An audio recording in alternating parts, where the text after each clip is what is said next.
આજે wireman 82 A અને B બેચના તાલીમાર્થી હોય એક બોર્ડ છે એને રિમોટથી ઓપરેટ કઈ રીતે કરી શકાય એનો પ્રેક્ટિકલ કર્યો છે.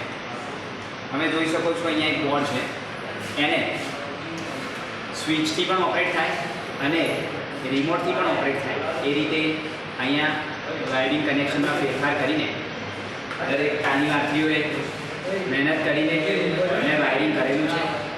હવે તાલીમાર્થી જે છે એ જ્યારે રિમોટથી ફોન દબાવે છે, તમે જુઓ ફોન દબાવો તો આ બલ્બ ચાલુ થાય છે.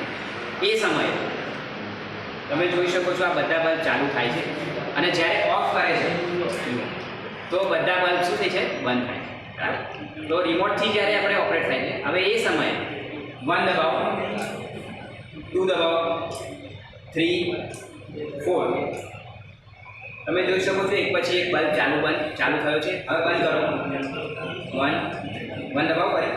હા, 2, 3, 4 એક પછી એક બલ્બ બંધ પણ થાય. અહીંયા આપણે રિમોટથી ઓપરેટ કરીએ. હવે આ સમયે જો હું સ્વિચથી ઓપરેટ કરવાનો પ્રયત્ન કરીશ તો નહીં થાય. તમે જુઓ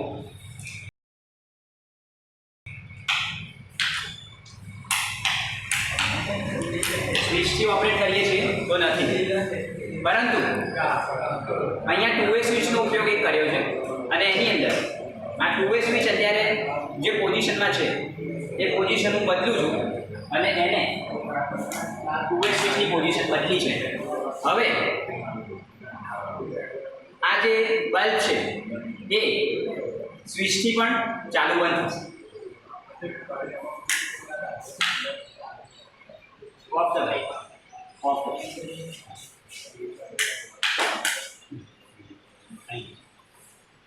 જો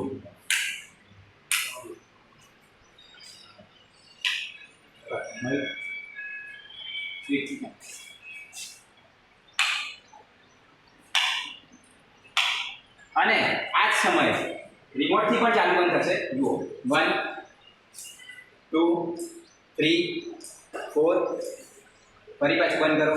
1, 2, 3, 4 2, 3, 4 ઓન દબાવો, ઓફ દબાવો. તો અહીંયા તમે જોઈ શકો છો કે રિમોટથી પણ બોર્ડ ઓપરેટ થાય છે અને સ્વિચથી પણ ઓપરેટ થાય છે. તો દરેક તાલીમાર્થીઓએ ખૂબ આની અંદર મહેનત કરી છે અને દરેક તાલીમાર્થીઓના મહેનતના લીધે આ પ્રેક્ટિકલ જે છે એ ખૂબ જ સરસ રીતે આપણે આજે થઈ શક્યો છે. તો અહીંયા આપણે આ પ્રેક્ટિકલ પૂર્ણ થાય છે.